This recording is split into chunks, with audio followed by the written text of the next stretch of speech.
All right, here's the review for the final. I think those are the problem numbers. You might have to check that because this handout's a little old, but okay, so the basic coverage will be normal stress and strain, shear stress and strain. So that's a little bit like that page 200 that we went through where we did an exercise with a block and part of it was in normal stress and strain and the other part was shear stress and strain. These are I'm not sure what that, yeah, those are problem numbers that I'm writing next to them. Okay, modulus of elasticity, biaxial stress using any method you'd like. Just Hooke's law, just basic conversion between stress and strain, or strain back to stress, and then torsion, just shear and angle of twist. So I have the problem numbers listed there. And then some short answer questions if things fail, what they might look like, kind of like those last two problems on the midterm. All right, so that's the general stuff that we've covered all year.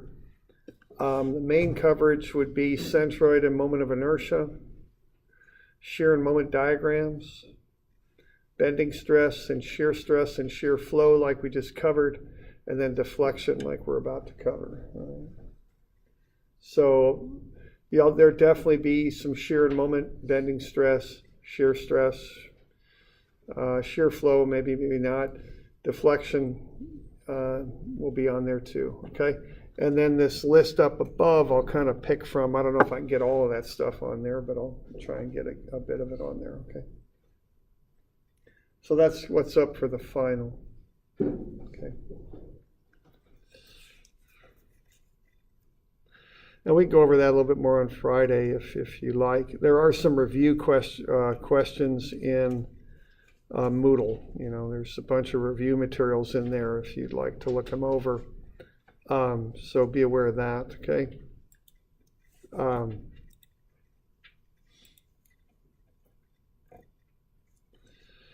So we got some deflection examples, shear and moment diagram examples, shear and bending stress review problem. So I've got some stuff in there you could review with if you like, okay? For this most recent stuff we've covered. Okay.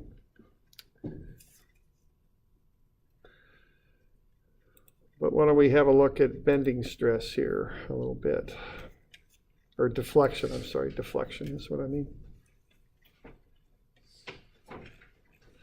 This is the last main thing that we look at here in strengths.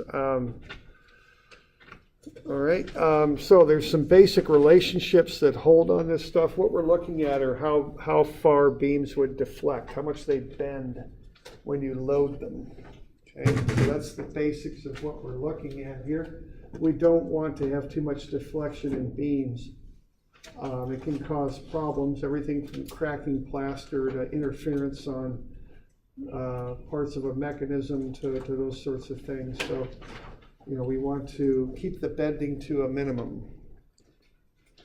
All right, now the most basic relationship on bending is that kappa, which is the curvature, which is 1 over rho, is m over EI. You know, we covered that earlier when we did the shear and moment relationships there and bending stress.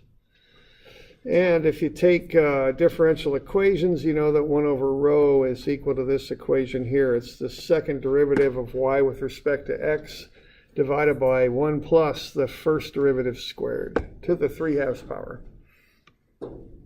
So for small amounts of bending, as we usually have in engineering materials, what we can get to is that the 1 over the radius of curvature is basically equal to the second derivative of y with respect to x. Okay. Now 1 over rho is also m over EI.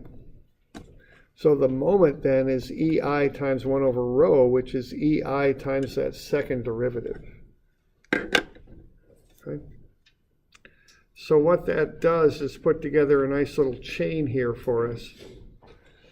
If we've got y is deflection, dy dx, the first derivative is the slope. EI times the second derivative is the moment. EI times the derivative of that is the shear, which we've covered. The derivative of moment is shear. And then EI times the derivative of shear is load. So you can go right from deflection down to load. Now what you can do is integration and go back the other direction, okay?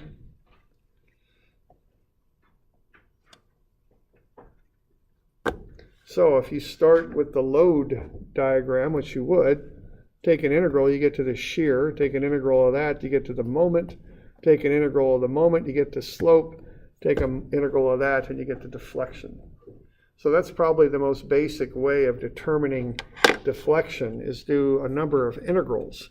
You start with the moment equation, integrate it once and get the slope, integrate it a second time and get the deflection.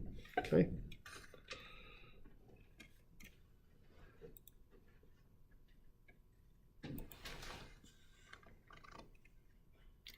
Now these integrals can get a little bit messy. So here's one of those problems worked out on 890. And you kind of see what you're getting into on that. Unfortunately, we don't have time for that. So we'll skip over it. No, it won't. Okay. Okay. Now, I think in modern industry, if you're going to get to that level of calculus, you're probably going to have some sort of computer program to knock it out for you. That's a bit much to find a deflection, okay? Talk about a chance of making a mistake. Yeah, right. It's very much that way. So I think in industry, there's lots of software packages that do structural calculations now. They're quite common and quite widely used. So I think that if you've got a complicated problem, you'll probably use software. But if you've got a more straightforward problem, you use tables, as I'm showing here, which I think I've got copies of. These are available in Moodle too. They're the deflection tables. So I'll get you copies of these if you when you take the test. Okay. So why don't I try and find these things?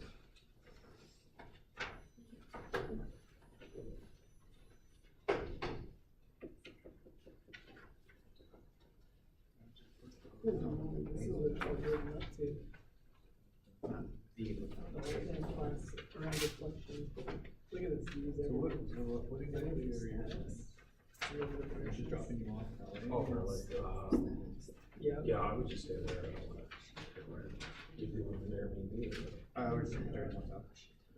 You never replied back, so I just took that as. Oh, yeah, no, I forgot. I took that as like you were going to be doing your own thing, so we were only going to do an Airbnb. Yeah, as in like, Yeah. But it would have been a house. And that was the only reason, because. So you'll just drive down if you come down at all? Yeah, I'm just driving down. I'm gonna need to find a internship. Oh, yeah. I mean, depending on the time too. Oh, wait, where are you like now? San Pedro? Yeah. Probably. More than that. I'm like maybe 20-minute radius. Okay. So I'll be Newport Beach or Long Beach? What was it? kind of where I'll be off the 405. Okay. South Bend. Okay. 405. You know where Harvard is? Yeah. You know where the IKEA right off on Harvard? So if you know where 405 and Harvard is. Yeah, I might not know exactly. So you know where South Coast Plaza is? Should I play Santa Monica?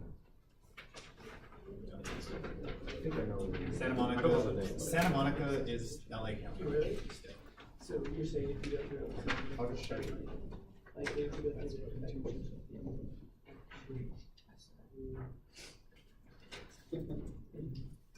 Like your note at the end. It's pretty awesome. Yeah. Don't just open up your engineering notebook from college and say, all right, I'm gonna design some buildings. Yeah, right, exactly.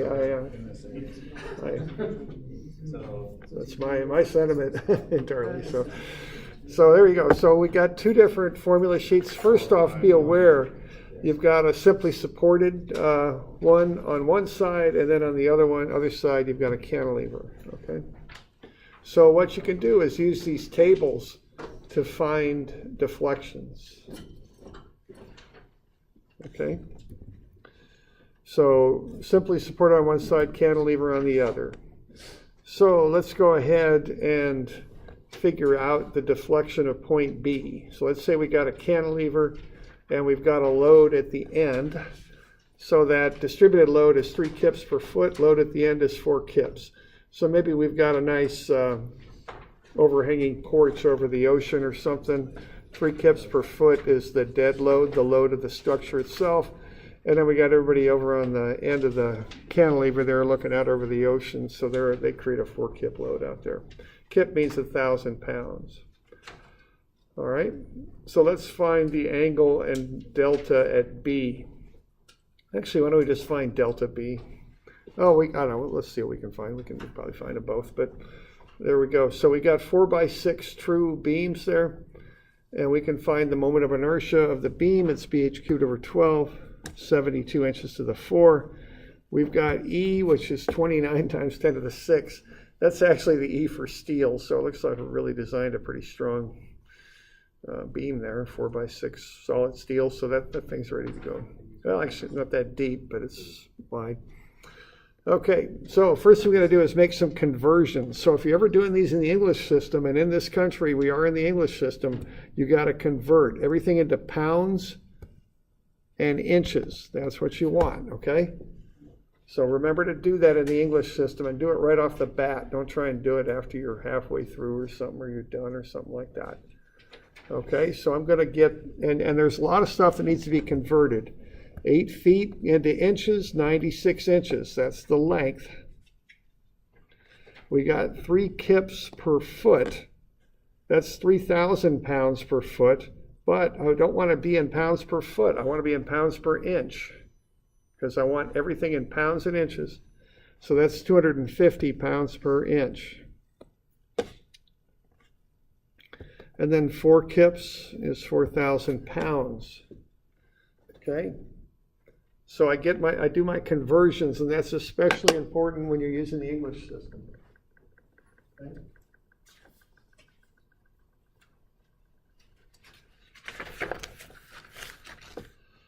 All right.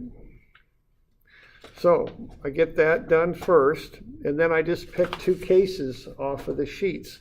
Now what I've got there is a cantilever, so be darn sure you're on the cantilever side. And all I got there is a load on the end of the beam plus a distributed load. So that's really all I got going on. So that'll be the case at the top, and then the third case down from the top.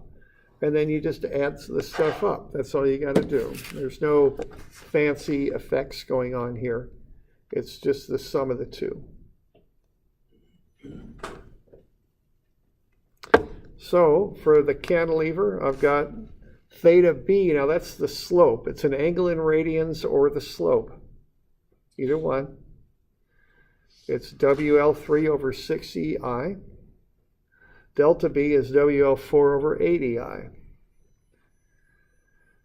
For the concentrated load, theta B is PL squared over 2EI, and delta B is PL cubed over 3EI. Okay? So that's really about all that there is to it. I'm just pulling those values off of the charts. And then I just plug in the numbers and add them up. I mean, that's really about it. So my total angle then is just minus because it's down. The tables usually don't give you signs. So theta B, the angle is minus WL3 over 6EI minus PL squared over 2EI. I just plug in all the stuff and I make sure everything's in pounds and everything's in inches. And when I add everything up, I get a negative 0.0265 radians, which is negative 1.52 degrees. So what's going to happen with this thing is it's going to slope down on account of both of these cases. And so it's going to be sloping down at 1.5 degrees.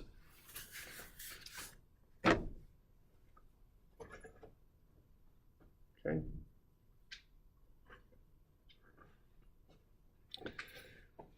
So that's all I got to do for that angle, is just add the two together. In this case, I'm subtracting them because they're both down.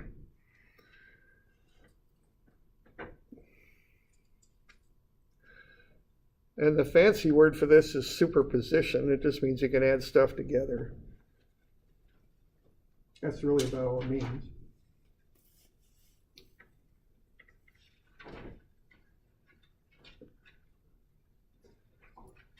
Okay.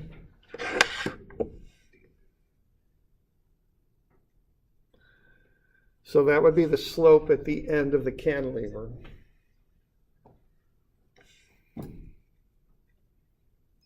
All right.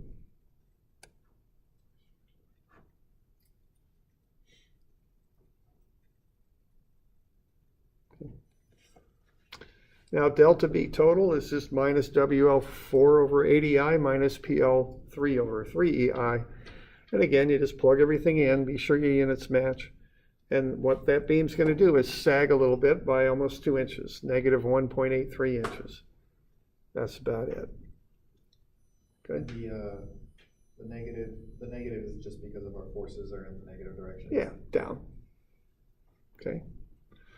I have a friend who's an architect. He used to design porches like that. He was concerned, about how much those porches would sag. If you're having a party and everyone's on the rail, what's going to happen? So yeah, right. It's going to bend down and sag a little bit. You just want to be sure it's not a foot. I mean, something like that. You just want to be sure it's reasonable.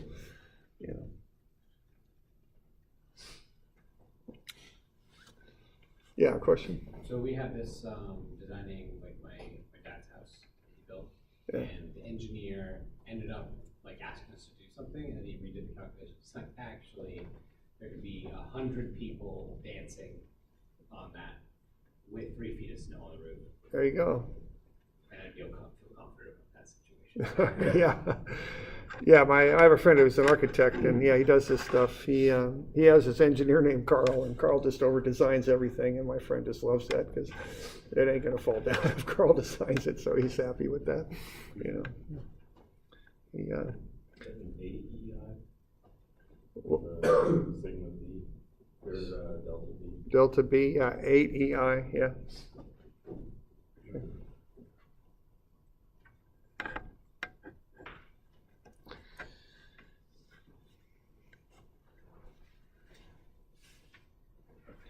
All right, so that's a straightforward example there, and you just add the two effects together and get the total, and that's really all there is to it. You just got to,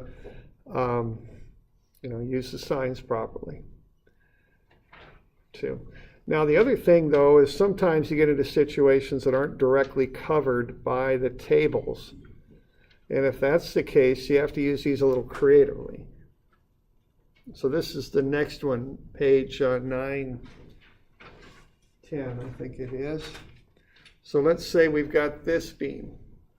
So we got a couple at A, and we've got this overhang at B with that load on it. And we got E and I, and we've got to use the charts here and find the moments. So what we're going to do, the first step on something like this, you've got to deal with is, so you don't have overhangs on charts normally. So what you're going to do is you're going to consider that to be a simply supported beam from A to B.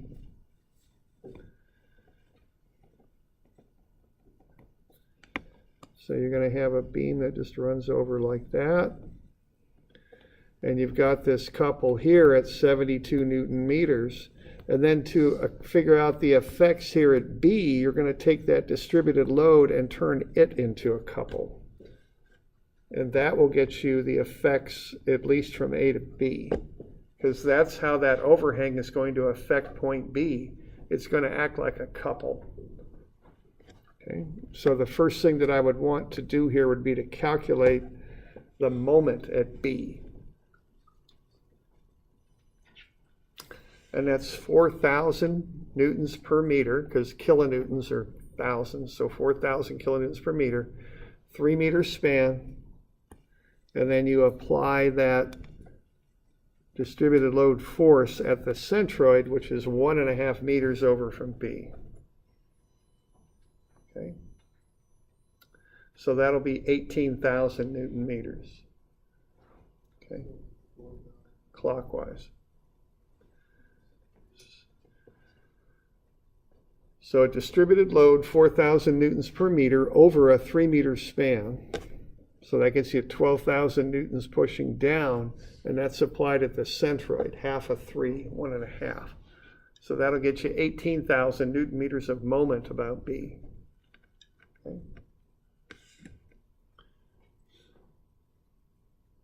So we doing all right with that? Okay. All right. Okay, so now what we've got is to model from just from A to B. We're going to look at that. Now, if you look at the charts, we're on a simply supported beam now, so we're on the other side from where we were previously. And we've got couples there, so we're at the very bottom case. Now, nearest the couple, what we've got adjacent to the couple is the angle is ML over 3EI. On the opposite side from the couple, you have less of a moment. It's ML over 6EI. All right.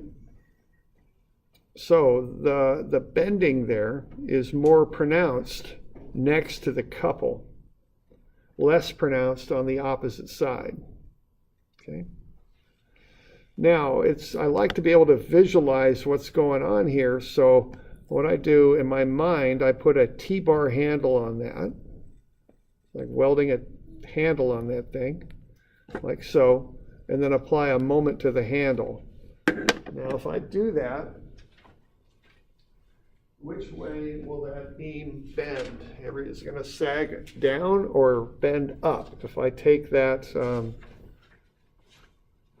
clockwise moment and I apply it next to the support, which way will that thing bend?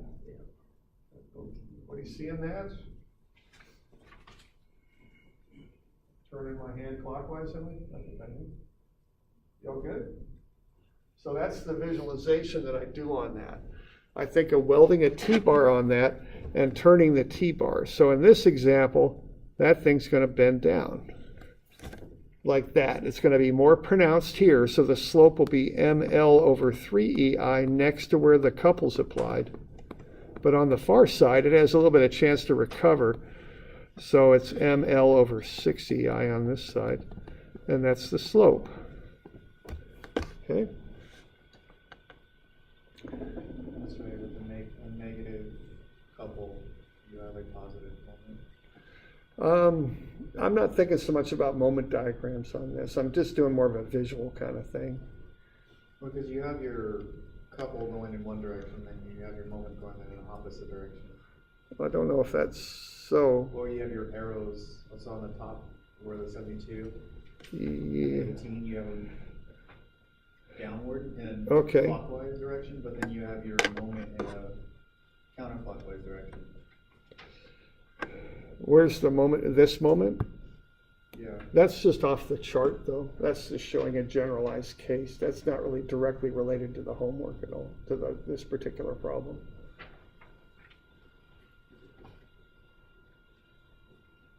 So then it doesn't really, I imagine it matters the orientation of the arrow would. Yeah, it does. So let's have a look at what these two would do. Let's draw them up. So why don't you sketch up what the top one would look like and what the bottom one would look like. By top and bottom, I mean these two. What patterns would those beams go into when they bend? What are they going to look like? Yeah, the top one's gonna frown and the bottom one's gonna frown. Okay. So yeah, and again, to help me visualize, I just think of putting like you ever seen those T-bar wrenches? They used to make spark plug wrenches this way. If you got a wrench for your water valve at your house, if you got a house there, they're a T-bar wrench. They're just a T with a, welded T with the connection down at the bottom. for turning something, okay? And then think about how these things are going to turn. That one's going to be turned that way. This one's going to be turned that way. So the inside here is going to bow up like that. You good with that? And how about the other one? What's B right to the left of B? Is it going to go up or down? It's gonna go up. Anybody seeing up there? We good? Up. And then it's most pronounced next to the bend, next to where the moment's applied, less pronounced on the opposite side. Okay? So you got to supply the signs on these. So this is a negative slope here, isn't it? Because it's going downhill. This is a negative slope too. You got to supply the sign. It's on you to do that, okay? So at B, we got two negative slopes. What's the real life practicality of this? We want to know how the things are bending and deforming. So if you got an overhang, a porch, with a load on it, we're finding out that that slope will be negative there, you know, where that load is applied. You know, it's pretty intuitive, really, but this is just a method for going through it. And we're going to calculate how much that porch is going to sag, is what we're going to do. What would a positive slope look like? Would it be below the? Yeah, a positive slope, and I don't want to draw it there because I'll mess it up, you know, get too messy, but a positive slope would go like that, because that's going to be positive here, it's just going to extend up, you know. You with me there? You know, so positive slope is just up and right. Negative slope is down and right. Okay, you good? All right. So we can run the numbers. All right, so for B prime, for this one, we're going ML over 6EI because we're opposite where the moment is applied. So that's negative times the couple, 72,000, times the length, 6, divided by 6, divided by E, divided by I. And what we get out of that is negative 0.0045 radians. Looks like that.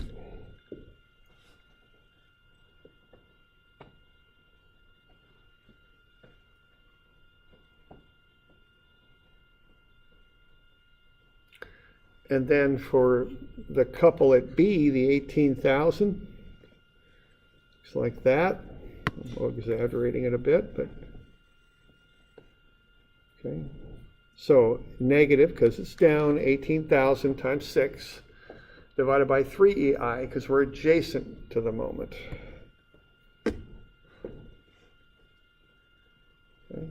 So really, for this one, if we wanted to find it for the total, I guess the total slope at A, using the same equations, but then opposite for A would be B, Yeah. and then adjacent for A is A. Yeah, if we want to find the slope at A, they're both positive in this case. They're positive slopes because they're going upright, and we switch it. It's for this one, it would be over 3EI, and for this one, it would be over 6EI.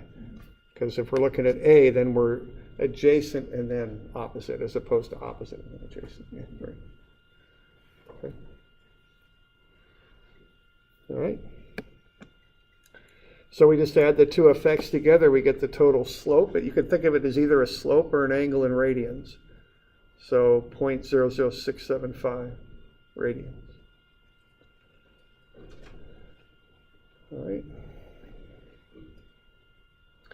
Now, if we want to find delta at the end of that overhang at C, we got to do a little bit more here, okay?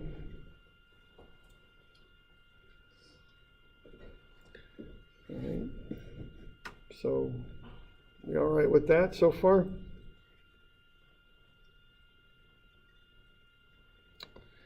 So we got that delta B, or excuse me, theta B, the angle in radians is negative 0.00675. Okay.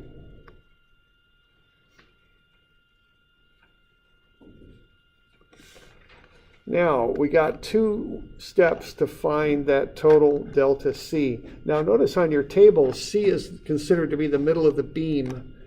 So the letters on your tables don't always match the letters on the particular problem. Here I'm calling C the extreme right end of the beam. On your tables, it's C's the middle of the beam. So just be a little careful. The letters don't always correspond. It's more the position on the tables versus the position on your problem. So don't look at the letters, look at where you're talking about, okay? All right, now to find delta at the end of that overhang, you got to do 2 things. The first thing you got to do is consider the slope, okay? Now, if you take the slope, which is the same thing as the angle in radians, you can, so theta means an angle, in radians it's the same thing as the slope. What slope is delta y over delta x, right? So if you want to find delta y, you take slope times delta x, right? So if I take that angle in radians, which is the slope, times the distance of the overhang, 3 meters, even with no loading on the overhang, that thing will slope downward in a straight line, 0.025 meters. So that's down about 2 centimeters just on account of the slope at C.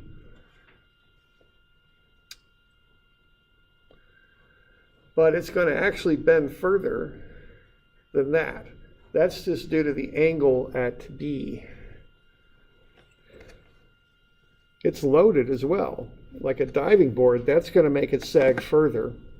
And to figure out that amount of sag, the best model we've got for that overhang is to treat it like a cantilever. Okay, we've got the 2 supports there, and then we've got this overhang, and we've got this load on it. Well, that's like a cantilever support as near as anything, okay? So what we're going to look at then is the fact that that beam is just going to curve down on account of that loading. And if you look at a cantilever with a distributed load on it, that's the 3rd case down. That's WL4 over 8EI.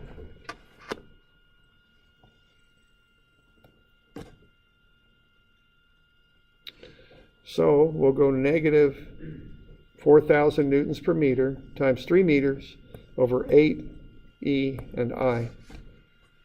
And that'll be negative 0.00253 meters. So to get the total, you just add the 2 effects together, and you'll get 2.278 centimeters down. Okay.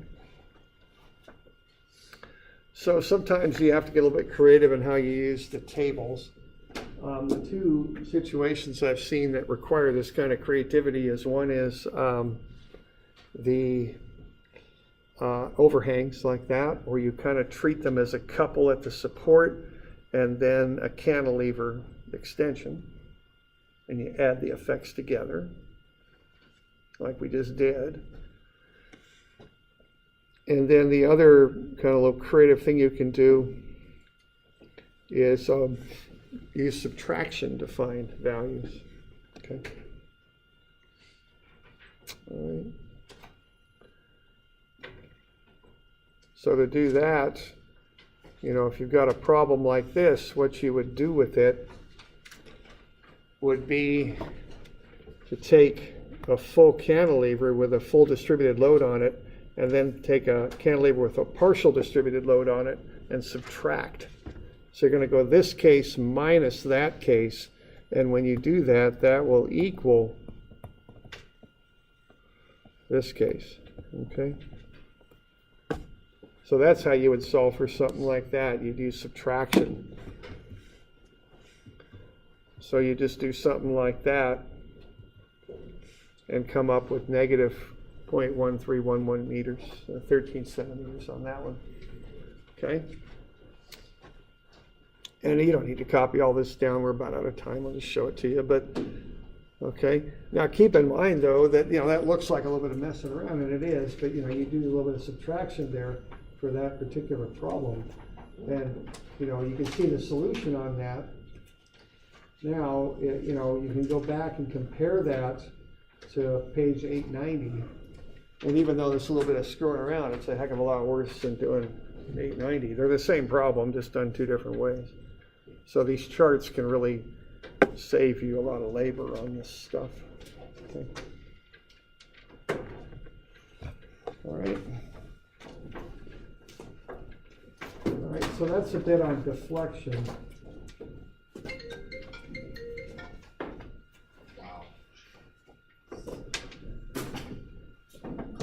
So that's the last thing that we'll do here. So why don't you have a look at 4, 11, 12, and 13. Those are just some other examples of this stuff. I've got those solutions posted in Moodle too, so why don't you get those to me on the final two, get you ready for the deflection problem, okay? All right, so Friday we'll just review a bit.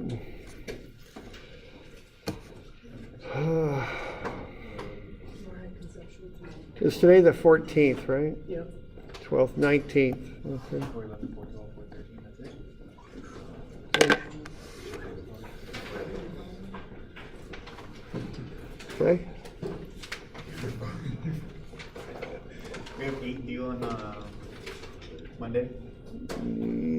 no, 7, 5 and 3, you're right, it's 8, yeah, it's 8.